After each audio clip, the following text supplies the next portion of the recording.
নমস্কার বন্ধুরা, আপনারা সবাই কেমন আছেন?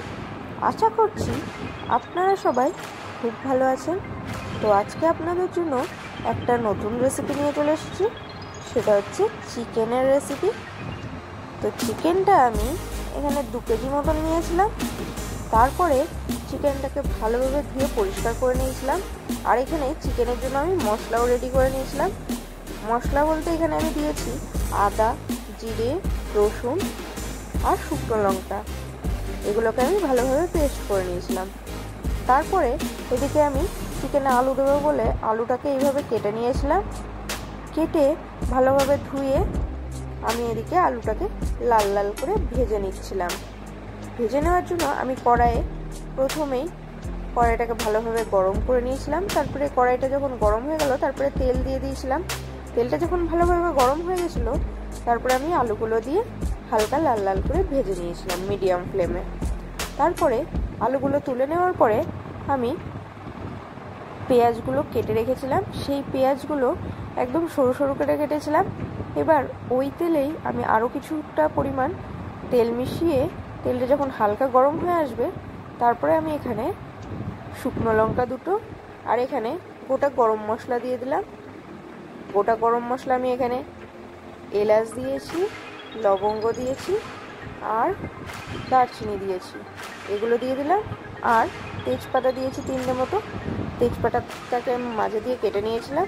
তারপরে পেঁয়াজগুলো ছিল, কেটে রাখা পেঁয়াজগুলো, সেই পেঁয়াজগুলো আমি আস্তে আস্তে দিয়ে দিলাম।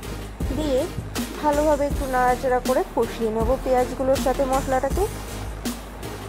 মশলার সাথে পেঁয়াজটা যখন ভালোভাবে কষানো হয়ে যাবে আর পেঁয়াজটা যখন নরম হয়ে আসবে, তখন আমি এখানে পরিমাণ মতো লবণ অ্যাড করব, যাতে পেঁয়াজটা আরও ভালোভাবে আরও তাড়াতাড়ি হয়ে যায়। দেখুন, এইভাবে নাড়াচাড়া করে আমি পেঁয়াজটাকে হতে দেব।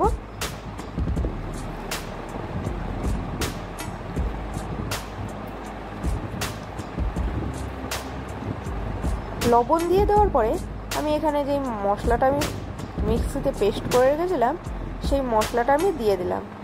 দিয়ে এবারে পেঁয়াজের সাথে মশলাটাকে ভালোভাবে কষিয়ে নেব। এইভাবে নাড়াচাড়া করে নেব। নাড়াচাড়া করে ভালোভাবে সব কিছুর সাথে মিশিয়ে নিলাম। এবারে মশলা থেকে যখন তেল ছেড়ে যাবে, তখনই আমার মশলাটা ভালোভাবে কষানো হয়ে যাবে। এইভাবে মিডিয়াম ফ্লেমে আস্তে আস্তে মশলাটাকে কষাতে হবে। এবারে সব কিছু মেশানো হয়ে গেল, কিন্তু এখানে হলুদটা দিতেই ভুলে যাচ্ছিলাম, সেই জন্য আবার হলুদটা দিয়ে নিলাম পরিমাণ মতন। হলুদটা দেওয়ার পরে আবারও ভালোভাবে সব কিছুর সাথে মিশিয়ে নেব। হলুদ না দিলে তো কালারই আসবে না, সেই জন্য হলুদটাকে দিয়ে আবার ভালোভাবে মিশিয়ে নিচ্ছি।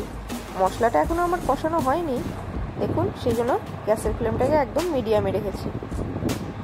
এবারে আস্তে আস্তে মশলাটা ভালোভাবে কষানো হয়ে যাবে। মশলাটা কিন্তু আমার কষানো হয়েই এসেছে, দেখুন তেল ছেড়ে দিয়েছে মশলা থেকে, সেই জন্য আমি চিকেনটাকে দিয়ে দিলাম। চিকেনটা দিয়ে দেওয়ার পরে এবার আস্তে আস্তে ভালোভাবে নাড়াচাড়া করে নেব। মশলার সাথে চিকেনটাকে মিশিয়ে নেব, ভালোভাবে মিশাতে হবে। এইভাবে চিকেনটাকে ভালোভাবে কষিয়ে নিতে হবে। তারপরে আমার যে ভেজে রাখা আলুটা ছিল, সেই আলুটাকেও দিয়ে দেবো। আলুটাকেও ভালোভাবে কষিয়ে নেব সব কিছুর সাথে। তারপরে আমি এখানে কিছুটা জল অ্যাড করব। জল অ্যাড করে দেখুন, চিকেন কিন্তু আমাদের রেডি।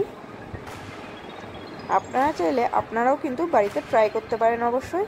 আর কেমন লাগলো অবশ্যই জানাবেন।